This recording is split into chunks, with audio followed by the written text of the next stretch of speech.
तो आतंकवाद को लेकर ड्रैगन एक बार फिर से बेनकाब हो चुका है। चीन ने आतंकी साजिद मीर को ग्लोबल टेररिस्ट की लिस्ट में डालने पर अड़ंगा लगा दिया है। नमस्कार, मैं आपके साथ के राणा, न्यूज वॉच इंडिया देख रहे हैं आप।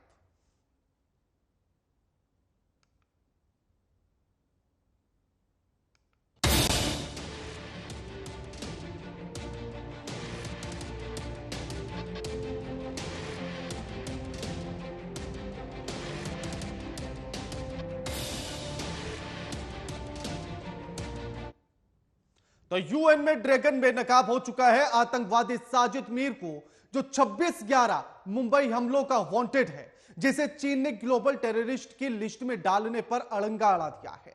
भारत और अमेरिका का प्रस्ताव था कि मीर को ग्लोबल टेररिस्ट लिस्ट में डाला जाए, लेकिन चीन ने इस पर वीटो लगा दिया है। और आज इसी मुद्दे पर हम चर्चा करेंगे, लेकिन उससे पहले इस पूरे माजरे को समझने के लिए रिपोर्ट देखिए।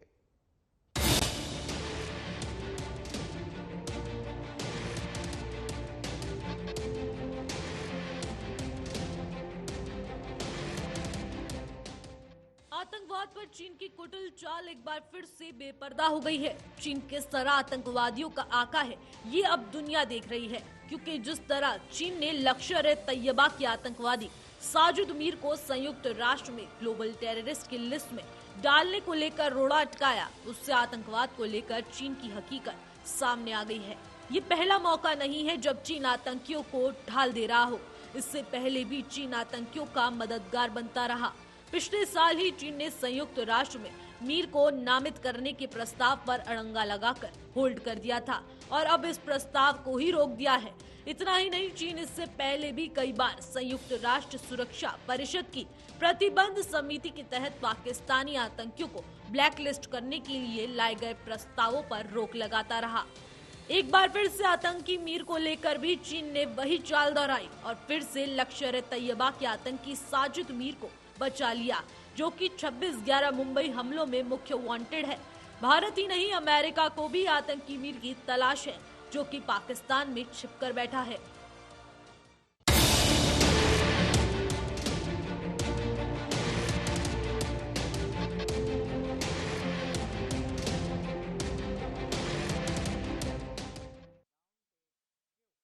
लश्कर-ए-तैयबा का मोस्ट वांटेड आतंकी मीर, जिसको चीन ने एक बार फिर से उसे आतंकवादी घोषित करने पर अपना अड़ंगा अड़ा दिया है, वीटो लगा दिया है। अब ऐसे में सवाल यह है कि आखिर चीन इस तरह से अड़ंगा क्यों अड़ा रहा है? पाकिस्तान को बचाने की या फिर उसके आतंकियों को बचाने की कोशिश आखिर क्यों लगातार चीन करता है, और चीन का इसमें आखिर क्या फायदा होता है? इन सभी सवालों के जवाब आज हम जानेंगे और हमारे साथ जो मेहमान जुड़ेंगे उनका भी परिचय आपसे कराएंगे। लेकिन ऐसे में जो सवाल सबसे बड़ा उठकर सामने आ रहा है कि ड्रैगन की एक बार फिर आतंकवादियों को लेकर जो सोच है वो एक बार फिर से बेनकाब हो चुकी है। आतंकवादियों की और उनको बचाने की कोशिश में लगातार ड्रैगन लगा हुआ है, और इसी को लेकर जो अड़ंगा वीटो लगाकर चीन ने लगाया है, उसको लेकर भारत ने कड़ी प्रतिक्रिया दी है। और भारत ने कहा है कि यह सब कुछ तुच्छ भू राजनीतिक हित है और इससे ज्यादा तुच्छ और कुछ हो नहीं सकता है। लेकिन सवाल यह कि आखिर चीन कब तक इस तरह से अड़ंगा अड़ाता रहेगा, कब तक पाकिस्तान को, उसके आतंकियों को बचाता रहेगा, यह सवाल अब उठ रहा है। और वैसे भी यह पहली बार नहीं है जब चीन ने इस तरह की हरकत को किया हो या वीटो लगाकर आतंकियों को बचाया हो। इससे पहले भी चीन ऐसा कर चुका है, या यूं कहे कि अगर उसका इतिहास इस बात पर निकाला जाए तो काला ही निकलेगा। और वो काला इतिहास और उस पर आज सवाल न्यूज वॉच इंडिया उठा रहा है। हम उन्हीं सवालों को आज पूछेंगे और उसी में ये जानने की कोशिश करेंगे कि आखिर इस तरह से कब तक चीन करता रहेगा। साथ ही आप आतंकवाद को अच्छा या बुरा नहीं कह सकते हैं। आतंकवाद आतंकवाद होता है, लेकिन चीन जिस तरह से आतंकवादियों को बचाने की कोशिश में लगता है और जिस तरह से बचाने के लिए वीटो तक का इस्तेमाल करता है, उसके बाद तमाम सवाल उठने लाजमी हो जाते हैं।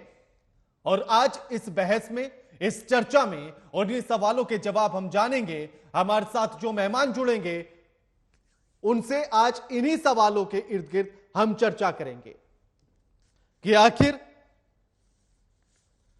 ये कब तक इसी तरह से चलता रहेगा? जबकि पाकिस्तान की कोर्ट भी इस बात को कह चुकी है कि आतंकवादी है और जिसको 15 साल की सजा भी सुनाई गई थी पाकिस्तान में।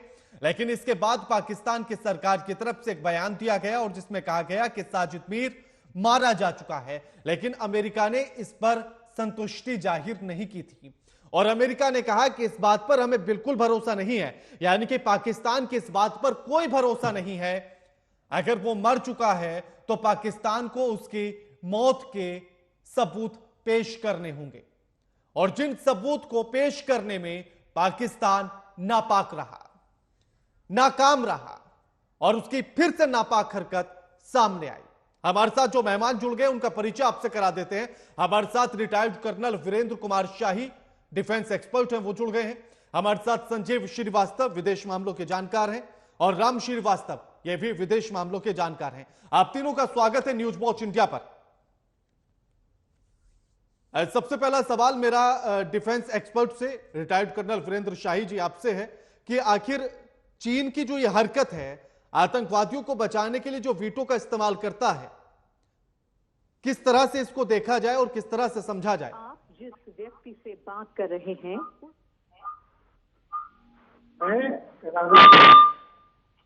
चीन को एक आतंकवादी मानता हूं।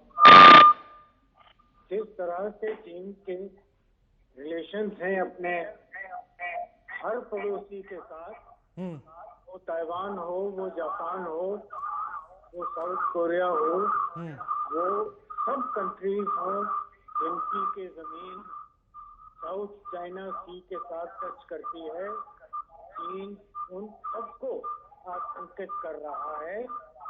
जो हमारे देश में नॉर्थ में चीन ने किया, वो भी उसी तरह से एक आतंक का हिस्सा है।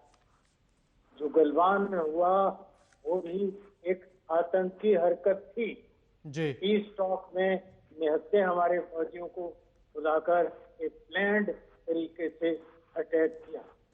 वो बहुत और है कि हमारे फौजी इतने जाबाज थे, उन्होंने मुंह तोड़ जवाब दिया, अपने 10 जवानों को वीरगति प्राप्त करके लगभग उनके 100 लोगों को मौत के घाट उतार दिया। चीन इतना आतंकवादी है कि उन्होंने अपनी लाशों को भी जाहिर नहीं किया और चुपके से दफना दिया या दरिया में बहा दिया। तो चीन जब खुद ही आतंकवादी है राणा जी, तो उसने आतंक का सहारा तो देना ही है, आतंक को सपोर्ट तो करना ही है। दूसरी बात जो समझने वाली है कि अगर एशिया पूरे इलाके में देखा जाए तो चाइना को टक्कर देने वाला या चाइना के साथ कंपटीशन करने वाला हेल्दी और अनहेल्दी व्यापार में, वाणिज्य में, फाइनेंस में, फौज में, युद्ध में अगर कोई देश आज खड़ा है तो वो भारतवर्ष है। चाइना आज भी शायद 1962 की अफीम खाकर सोया है, उनको अभी भी 92 की ओपियम का हैंगओवर बाकी है और वो ये नहीं समझ पाते कि आज का भारत नया भारत है, आज का भारत अलग भारत है और आज के भारत में वो ये सब दादागिरी करने के काबिल नहीं है। जी। साउथ चाइना सी में इतना ज्यादा उनको दबाव में आ गए हैं, बिल्कुल ज्यादा वो दबाव में आ गए हैं कि अब उनकी शक्ति नहीं है कोई बड़ा पंगा लेने की, इसलिए वो ये छुटपुट इरिटेशन क्रिएट करते हैं। क्या रिश्ता है इनका? एक पाकिस्तानी आतंकवादी थे जिसने बॉम्बे में आकर और तकरीबन 210 लोगों को हताहत करने में हिस्सा बटाया। बिल्कुल बिल्कुल बिल्कुल भी थे, विदेशी भी थे, बिल्कुल वीरेंद्र जी, बिल्कुल भी थे और गल्फ से भी कुछ लोग थे। बिल्कुल वीरेंद्र जी, लौटता हूं आपके पास में। बिल्कुल सहानुभूति करने का बिल्कुल क्या अभिप्राय है? बिल्कुल उनकी मेंटलिटी जो है वो आतंकवादी और आतंक को सपोर्ट करने की। बिल्कुल वीरेंद्र जी, लौटता हूं आपके पास। संजीव श्रीवास्तव, जो जिस तरह से चीन की हरकतें सामने आ रही हैं पाकिस्तान को बचाने की, उसके आतंकियों को बचाने की, फिर दूसरा पाकिस्तान तो कहा जा सकता है चीन को भी, क्योंकि उसकी आड़ में आतंकवाद तो वो भी फैला रहा है। अनेक ऐसे जो टेररिस्ट रहे हैं जो कि पाकिस्तान बेस्ड हैं, उनको लगातार डिफेंड करने की कोशिश की है। हमने देखा है कि मसूद अजहर का केस रहा हो या उसके पहले जो अनेक जो वांछित आतंकी जो कि ग्लोबल डेजिग्नेशन को पूरी तरीके से डिजर्व करते हैं, उनको चाइना ने लगातार जो है रेसिस्ट करने की, उसे डिफेंड करने की कोशिश की है।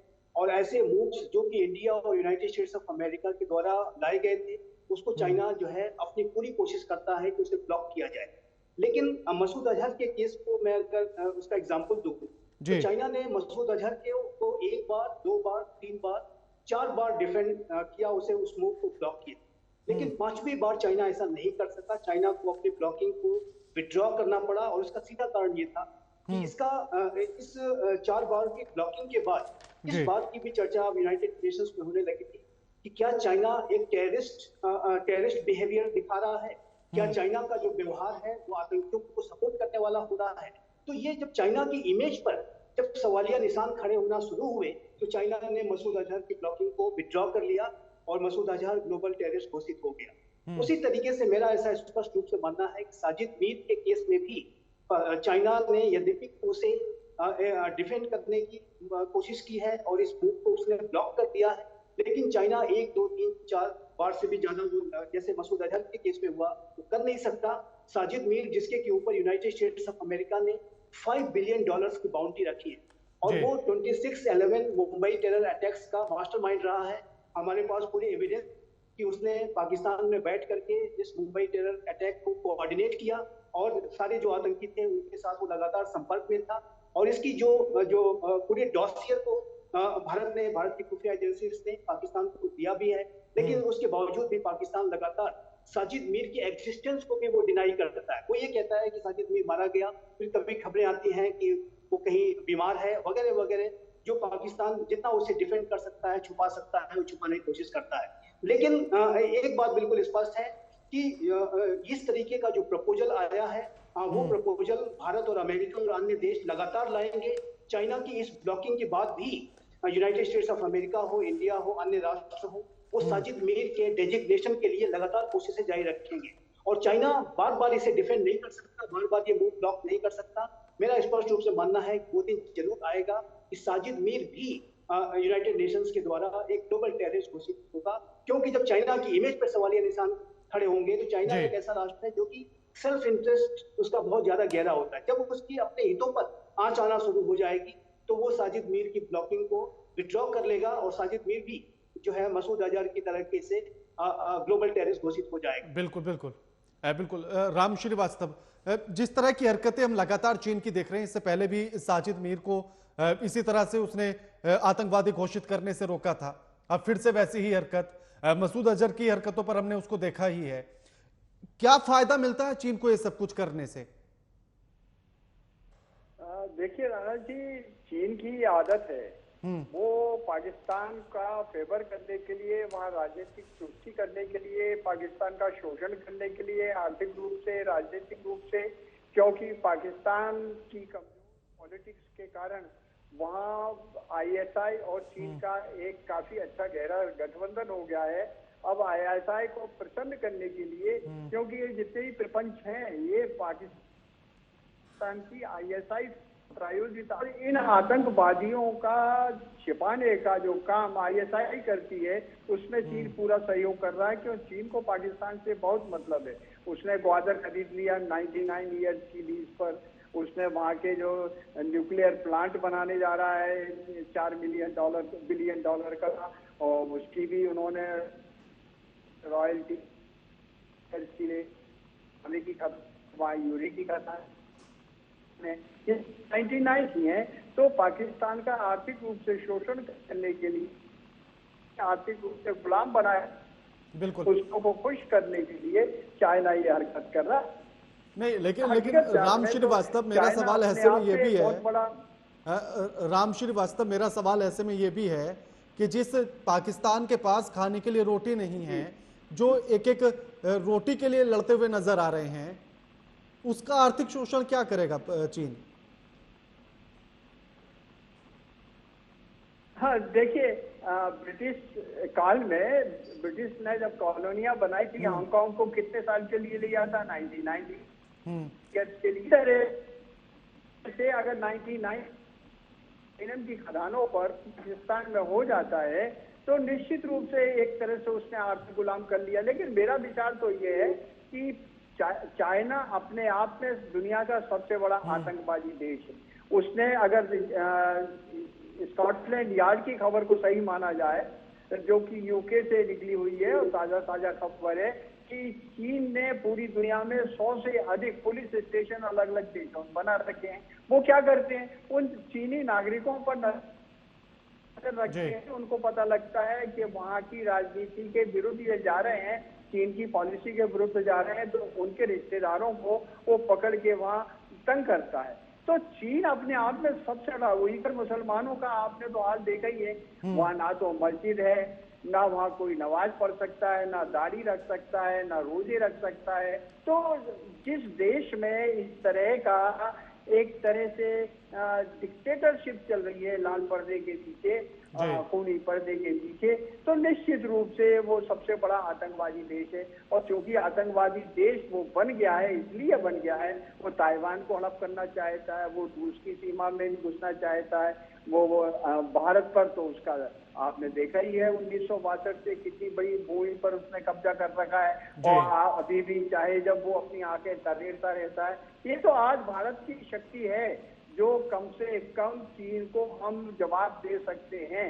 अन्यथा चीन तो जिस तरह से उसने श्रीलंका को अपने आवेश में कर लिया, आप देखिए म्यांमार में आज मणिपुर में जो कुछ हो रहा है वो क्यों हो रहा है? चीन की शय पर हो रहा है। चीन ने म्यांमार की जो प्रजातांत्रिक सत्ता थी उसको पलट दिया और अब वहां पर जो है म्यांमार के जो आतंकवादी हैं, जो अलग अलग जाति के हैं, वो ये वहां से आकर जो है इस तरह हिंसा फैला रहे हैं। तो चीन की हरकतें तो ये है कि वहां अपना वर्चस्व बनाने के लिए, वहां का आर्थिक शोषण करने के लिए अपना उसकी इच्छा है, उनको हड़प करता जा रहा है। आज की तारीख में श्रीलंका की हालत क्या कर दी उसने, पाकिस्तान की हालत क्या कर दी है, ये किसी से छुपी नहीं है।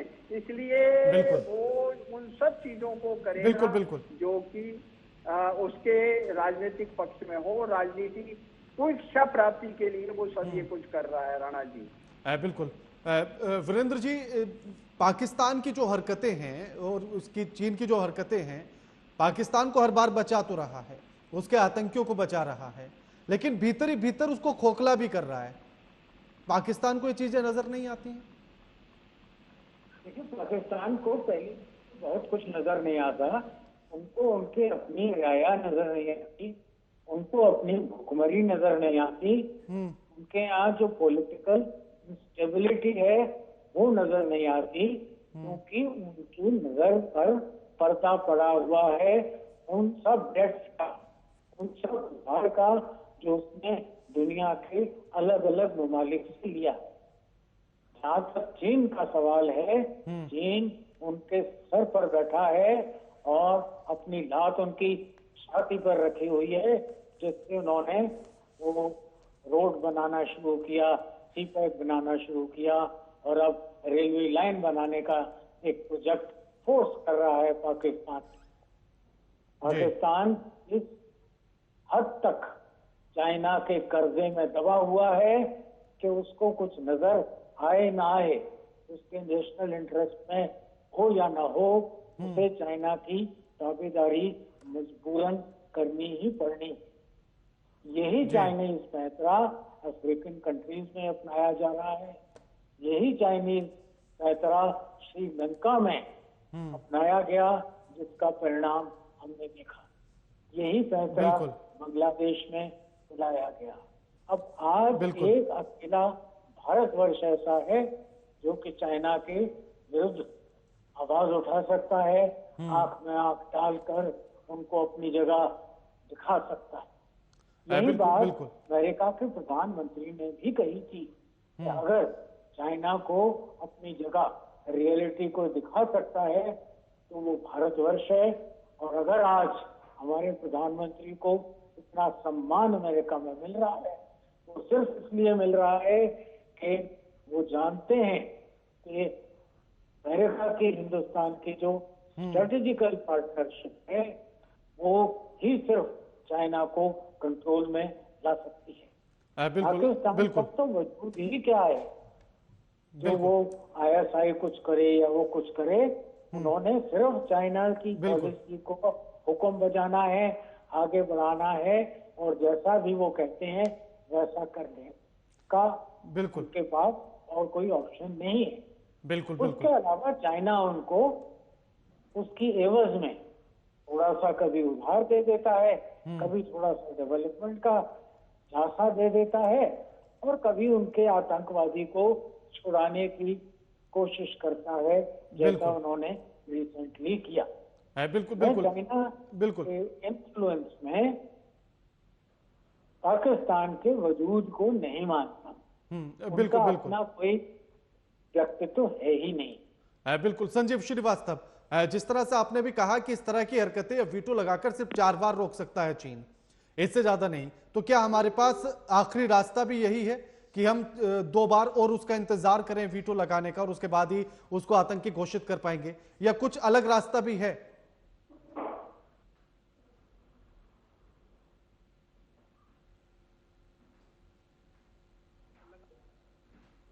भारत को भी, यूनाइटेड स्टेट्स ऑफ अमेरिका को भी, फ्रांस जैसे जो राष्ट्र हैं, अन्य जो राष्ट्र हैं जो आतंकवाद के विरुद्ध लगातार गंभीर लड़ाई, संकल्पबद्ध लड़ाई लड़ रहे हैं, उन्हें यूनाइटेड नेशंस में इन प्रपोजल्स को लगातार लाना होगा और चाइना को इन प्रपोजल्स को समय समय पर ला करके भारी दबाव में रखना होगा।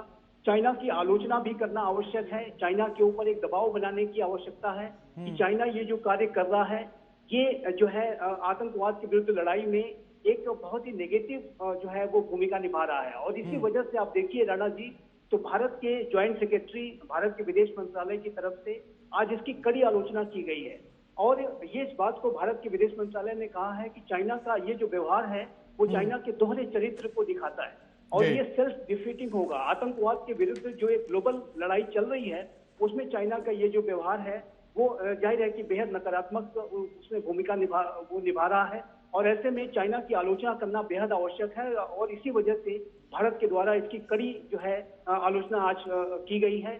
और जैसा कि मैं कह रहा था कि चाइना के ब्लॉकिंग करने के बावजूद भी भारत और अन्य राष्ट्रों को, अमेरिका जैसे राष्ट्रों को ये लगातार इसके ऊपर जो है कार्य करने की आवश्यकता होगी। एक बात मैं और कहना चाहता हूं आपके चैनल के माध्यम से कि भारत और अमेरिका को अपने जो काउंटर टेररिज्म कोऑपरेशन को, अपनी इंटेलिजेंस शेयरिंग के कोऑपरेशन को और अधिक गहरा करना होगा और अधिक सशक्त करना होगा। भारत के प्रधानमंत्री श्री नरेंद्र मोदी की ये जो अमेरिका यात्रा है, इसमें भारत और अमेरिका क्रिटिकल और इमर्जिंग टेक्नोलॉजीज के ऊपर गहरे तरीके से कोलैबोरेट करने जा रहे हैं। हाई टेक्नोलॉजी के सेक्टर में डिफेंस इंडस्ट्रियल जो कोऑपरेशन है वो अब गहरा होने जा रहा है और ये जो हमारा जो हाई टेक्नोलॉजी का जो कोऑपरेशन है वो आतंकवाद के विरुद्ध लड़ाई लड़ने में भी बेहद मददगार साबित होगा।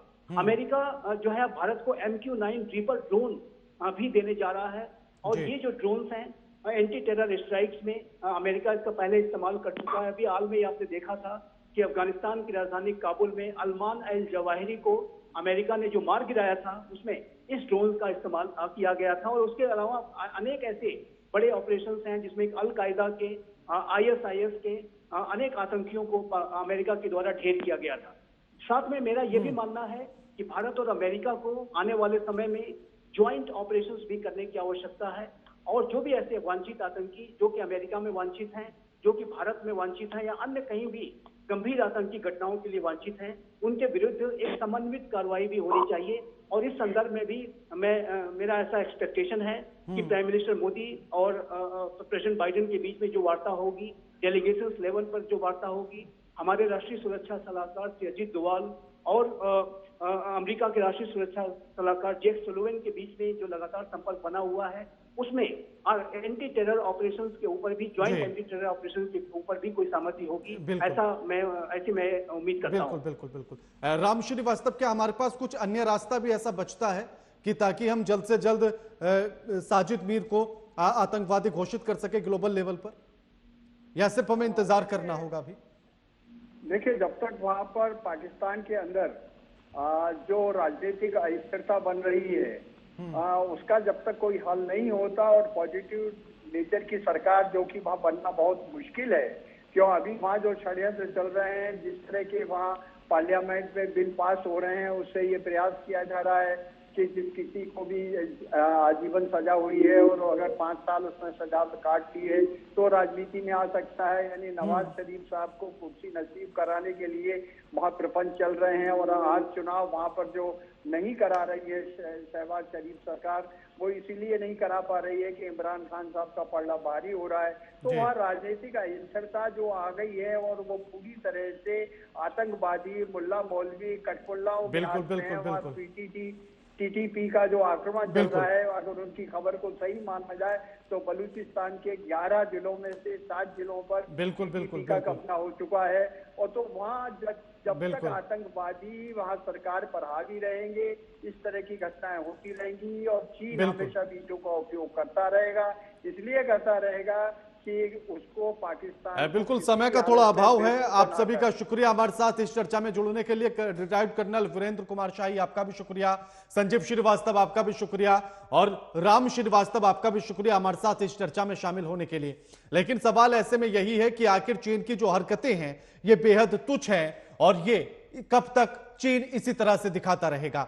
लेकिन जो आज हमारे एक्सपर्ट्स ने हमें बताया और उन्होंने कहा है कि चीन केवल वीटो लगाकर 4 बार ही अपनी ताकत का इस्तेमाल कर सकता है, उससे ज्यादा नहीं कर सकता है। उसने इसी तरह से मसूद अजहर के मामले में भी किया था, लेकिन उसके बाद भी हिंदुस्तान इस मामले में कामयाब हुआ था और उसे ग्लोबल टेररिस्ट, ग्लोबल आतंकवादी घोषित किया गया। इसी तरह साजिद मीर को भी किया जाएगा। बस थोड़ा सा समय का इंतजार करना होगा और उसके बाद जीत हमारी ही होगी। इस कार्यक्रम में फिलहाल इतना ही। लगातार खबरों के लिए देखते रहिए न्यूज वॉच इंडिया। मुझे दीजिए इजाजत, नमस्कार।